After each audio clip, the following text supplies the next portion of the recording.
Well, thanks everybody for joining today's Lunch and Learn. We will be reviewing the project called Ovation, which is based out of Seattle. And this was with Corterra, previously known as LMC. That was the developer on the project. So first, I'd like to just give you a little bit of an overview. The project had 2 towers, and this is a multifamily residence. And our scope included the lobby levels, the elevator vestibules, and some corridors in the West Tower, and then the amenity floors for each tower, which was the top floor. And I just kind of want to point out here, I'll mention this in my next slide. This is Town Hall, which is an art and cultural center. So that's kind of the rendering. You can actually go on their website now as well and get really great visuals of the outside and the interiors. So as with every project, we like to align with our clients on an art goal, which kind of serves as our North Star, and how we think about the curation for the collection. And I'll take a minute to read through that, and then we can talk through the selection criteria, which are used to essentially pressure test all of the selections that we're making along the way. Old world meets new in the heart of Seattle's First Hill neighborhood. Residents are immersed in a densely urban environment that celebrates the juxtaposition between scenes of modern life and neighborhood progression, against the backdrop of the admired historic mansions embedded in the nearby community of Queen Anne. Similarly, the art collection for Ovation will seek to celebrate the neighborhood's iconic past with its destined future. With a desire to preserve, promote, and push its legacy forward, the artwork must be authentically curated at every turn. Each piece will seek to possess a thematic narrative, showcase inventive use of mediums and methods, and ultimately provide moments of discovery for residents time and time again. Though operating as a single brand, the Ovation Tower will offer diversified art programs. The West Tower will embrace a playful yet chic vibe that celebrates its metropolitan views, and East will pay homage to what was through a what will be lens. So I'm not sure how many are familiar with First Hill, but essentially this is the first hill that you encounter when moving out of downtown, moving east in Seattle area. So that's kind of where the neighborhood gets its name. And essentially, as mentioned here in the art goal, there's some really historic buildings, one being the town hall that I pointed out, and there's the Fry Museum there in the neighborhood. But then as you kind of explore, you're definitely faced with a lot of new development in the area. And so it's kind of turning, the neighborhood's turning. And so we were really trying to figure out how to honor like both the present and the past with this collection.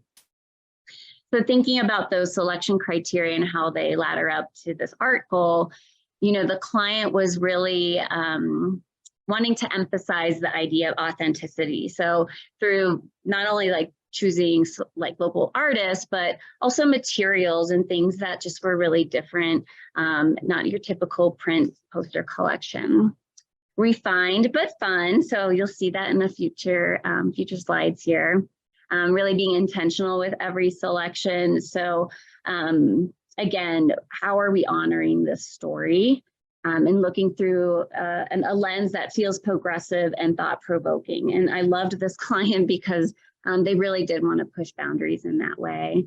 And then just calling out here kind of the differences between the 2 tower collections. The West having those beautiful mountain and sunset views, so really playing into kind of that cosmopolitan feel and able to have a little bit of playfulness there. Where the East is more kind of this classic, so honoring the East Tower sits in front of Town Hall directly, so how can we kind of pay homage to the art and culture scene that way as well. So here we have our inspirational mood boards. So here we're looking at the West Tower again, that's our cosmopolitan, chic. So they really wanted to think about materiality, things that had maybe reflective qualities, things that made you think twice. So like down here, this composited photograph of many tiles. playing around with different figurative work and how we can do something with landscape, but that feels modern. And here was our color palette. Just these really rich, beautiful reds, golds. You can just see here, it's just a really calming palette overall, but very polished, I would say, and it feels elegant. And then moving over to the East Tower. So as mentioned, like wanting to maybe play into this idea of arts and culture and like more themes around almost like archival. And so we were talking a lot about collage and text, and like, you know, this example here by Michael Dowling is that romanticism technique of painting, homage to kind of past histories, stained glass. So also thinking about architecture in the neighborhood and the nearby town hall. And then the palette here, much cooler than that West Tower. So we're looking at kind of blues and not more of a nautical palette, if you will, a lot of texture still. So in terms of collection highlights, in total, we have 21 artworks. This did not include all the vinyls that we did, which were on top of the hanging artworks on the walls. We did 9 specific commissions, site-specific commissions. We were able to work with 16 Washington-based artists, so more than half of the collection were locally represented artists. 18 of those being underrepresented artists, so minority artists and women. Let's dive in. So first we'll start with the East Tower. Just to give everyone a little bit of orientation. So essentially, you walk in here through the vestibule, and right away you're going to encounter a really impressive 2-story work that we'll look at. And then as the resident makes their way towards the elevator bank, making sure that they're experiencing the art collection all along that walk with these red marks notating the art locations. And then here back, these are kind of the open communal spaces. So there's a couple of conference rooms. We have art back in there, art back by the restrooms as well. And then we'll look at an example. There's a beautiful winding staircase that was really an architectural feat as described by the developer, that once you go up, there's like a library nook that we were able to do an art vinyl on. So as mentioned, we have this 2-story work, right, as you walk in. So the vestibule is kind of over where my cursor is pointing. This is by local artist Jite Agbo, and she is a Nigerian-American artist who grew up in Seattle, and her work is extending from this idea that we all have kind of this dual personality, kind of what we present to the outside versus maybe how we feel on the inside. And what I've done on a selection of the slides is I wanted to show you what I saw on the artist's website or through my research on the left, and how that then translated into the commission for the project on the right. So she had done this installation at a local museum, and when I saw these tapestries, I just thought that is the perfect introduction for our space. And so talked with her about, you know, how can we make this more long-term? She was going to apply a certain kind of wax and resin to really solidify the fabric and make it durable for the long haul. So you can see then how that translated there on the right, and playing beautifully into that coastal nautical color palette that I shared with you. And then as you kind of walk past Jite's piece en route to the elevator banks, which are opposite of the wall you see here, we're encountering 4 commissioned works by Rachel Brumer, who is also a local Seattle artist. She's really interested in the Van Dyke printing methods, which is a kind of decades, centuries old method of printing. And she's interested in text and the play of text. And so we worked with her on these 4 commissioned pieces, bringing in some palette, but then also grounding the series with these kind of more neutral inset pieces, as you see. The binding, she essentially wrapped like these wooden dowels with a fabric that all had the stitching, as well as the printing from her print process. they read like scrolls. They're just so beautiful, and they really play into that kind of classic motif that we were after. And then Kate is really interested in portraiture, and this series in particular, she was kind of thinking about a woman sitting alone at night and kind of what you might contemplate and the feelings that come to you. So, you know, for residents that might be living in their studios or one bedrooms by themselves could relate, or maybe there's a communal feeling as well with her work. Lots of beautiful color here. These were pieces that she already had done, and I was able to acquire as available works. I pointed out those conference room spaces on the first floor. So here we're looking at a work by Bella Lane, and this is a fine art print. The client wanted to get just like some big bold work to fill up those white walls. So we were able to work with Bella on this print here. And I don't know about for you, but for me, this really resonated as like a feeling like you're looking through a stained glass window. I pointed out so that spiral staircase that you walk up in order to come into this little niche here.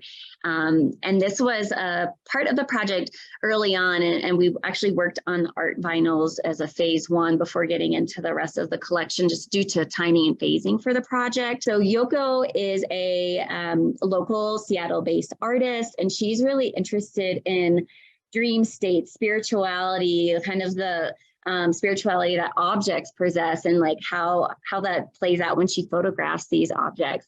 And so on the left, these were two individual works. And when I saw them, I thought, let's put them together and ask the print vendor to actually do this kind of like burning down the middle to make it look like we're seeing a book that's opened.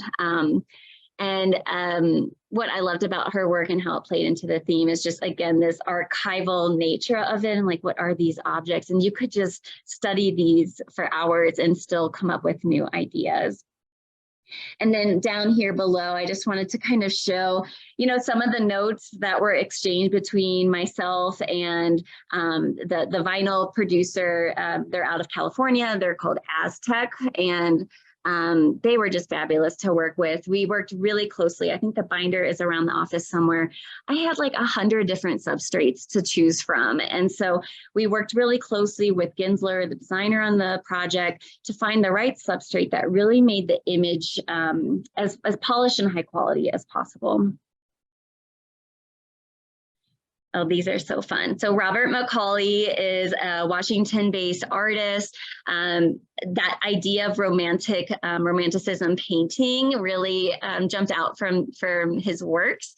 But they're playful, and they're embracing this kind of Northwestern culture that I just thought was so fun. So you're having your Zoom calls in these conference room, and like, that's your background. So really fun. Yeah, really fun. These were the original works. We actually worked with Vision West Contemporary, who represents him. They were able to do some resizing and get the high-res files for us. And then it was basically kind of, you can see wall-to-wall coverage for those art vinyls. And then here we have, again, the art vinyls that we did for the elevator vestibules in this tower. And so located artist Rosie Stearns, and she basically is an abstract painter. So up here on the left, these were kind of some samplings that we saw on her website.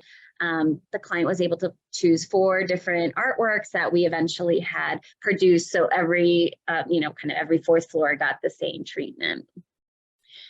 So that was really cool.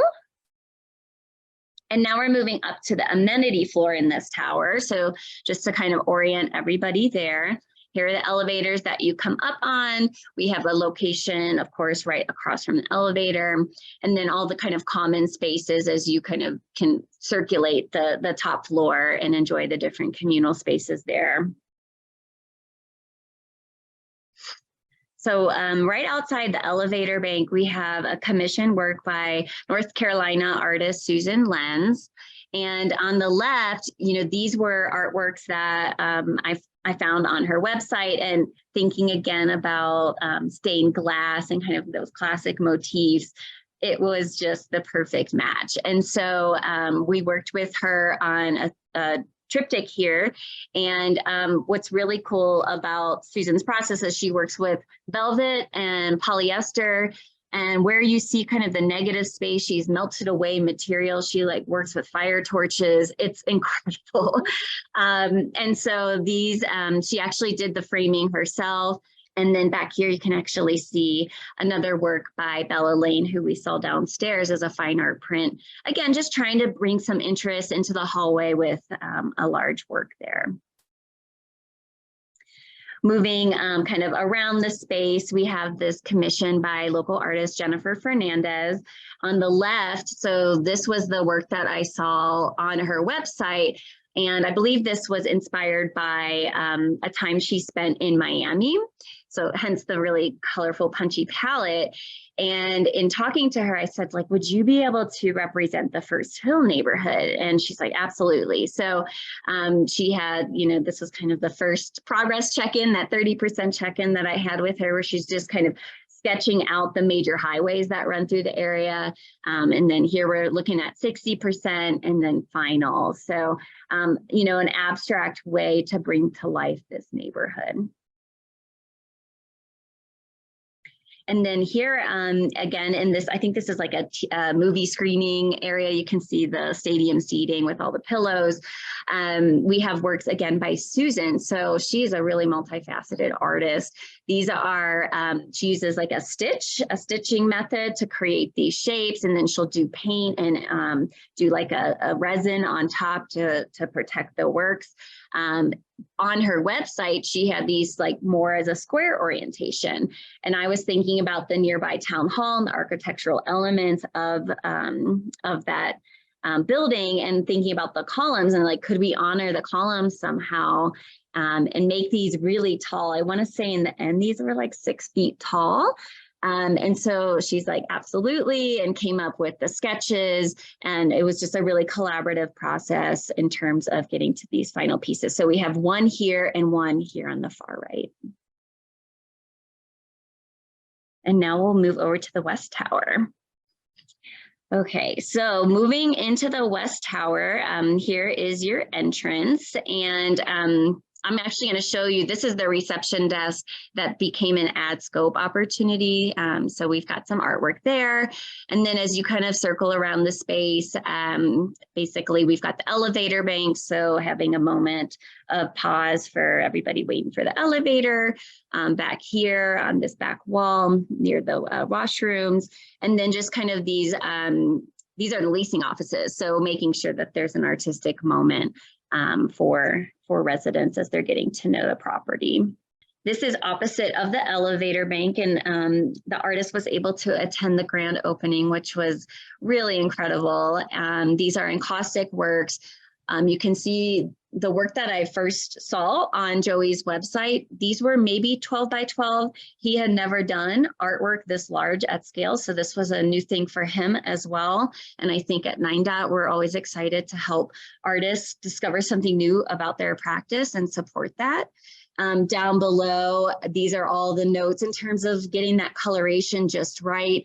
Okay, we like this style, but we want to do this color. You know, it was a very, I would say, intensive process in making sure that the coloration was just right, especially with a work like encaustic, which can be a little bit unpredictable. And so all this was shared with the clients, and I was making sure to get their approvals along the way so that there are no surprises at the end. This is one of the pieces backed by the leasing office. Yossi is out of San Francisco and does these really beautiful cut paperwork. So the details up there on the left, again, these were some of the images I saw on his website. And then he created a commission for us based on that kind of ruby color palette that we looked at. Moving into the leasing offices. So we really wanted to create a narrative with the Ovation property and the town hall. And that way, you know, residents knew that this was an important amenity to them, essentially, that they had the ability to enjoy all the programming. And I believe that Ovation and Town Hall are trying to do some cross promotion and really engage the community. So On the left, Eric Milano, who was actually an artist resident at Town Hall, came up with this design. So this is just the digital version. He's put together snippets of things he found online, and then he actually had that all printed and did a wheat paste installation. So you can kind of see up in the right-hand corner the paper, the mixed media nature of this work, but then he went over it with this gold paint. So you're getting some texture on the wall as well.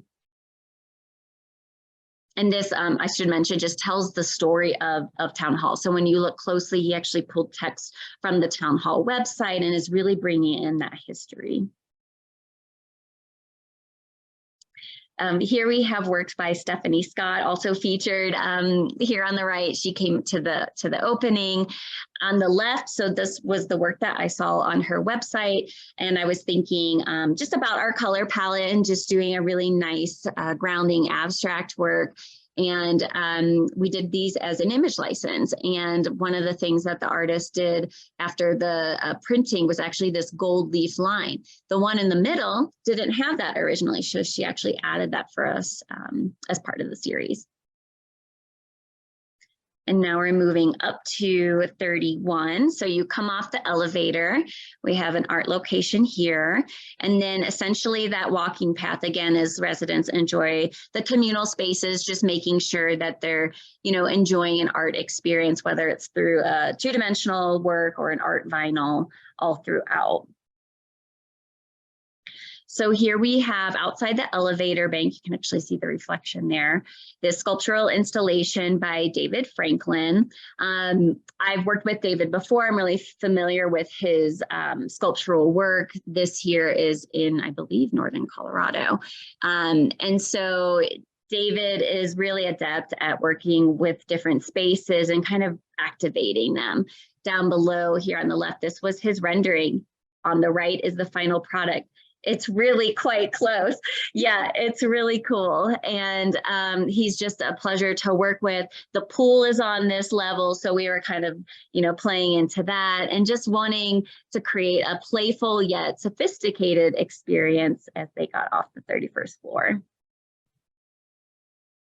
Next, we had an art vinyl installation, so worked with local artist Kate Neckel to do, again, something that paid homage to the surrounding First Hill neighborhood. So on the far left, these are the styles and samples that I saw on Kate's website, and I had seen that she actually did an art image license for a nearby gym. And so I was like, okay, this artist is already familiar with how that works.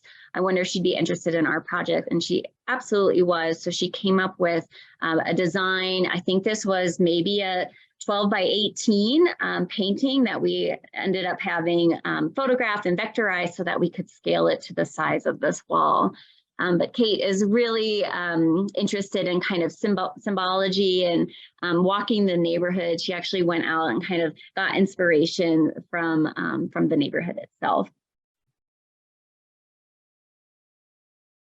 Here we have a work by local artist Alana Zwinski. This was an existing work in her inventory, and so we were able to just purchase this outright. And it was just a beautiful punch of color in the hallway, and also the scale was really quite perfect.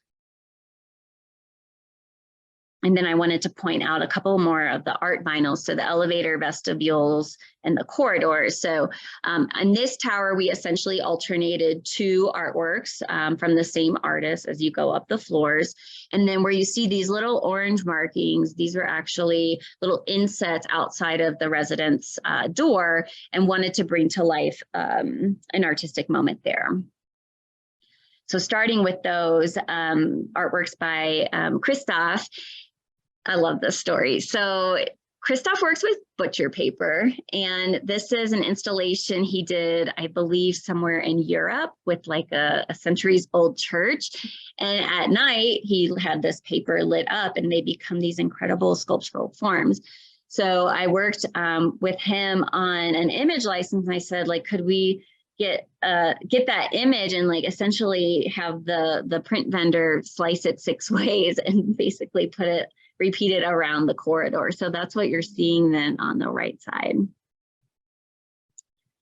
And then works by Linda, as I pointed out, we had 2 alternating works as you go up the elevators. Here on the left, this was work, but you can see how we actually had to manipulate it a little bit in order to fit the spec. And of course, I did that with the artist's permission, and she's very happy. I got to meet her at the installation, or excuse me, the grand opening. And then we celebrated. So this is Molly and I at the grand opening in front of Kate's piece there, and in really amazing and great news. Ovation won an NAIOP award for high-rise residential development of the year. So that was very exciting.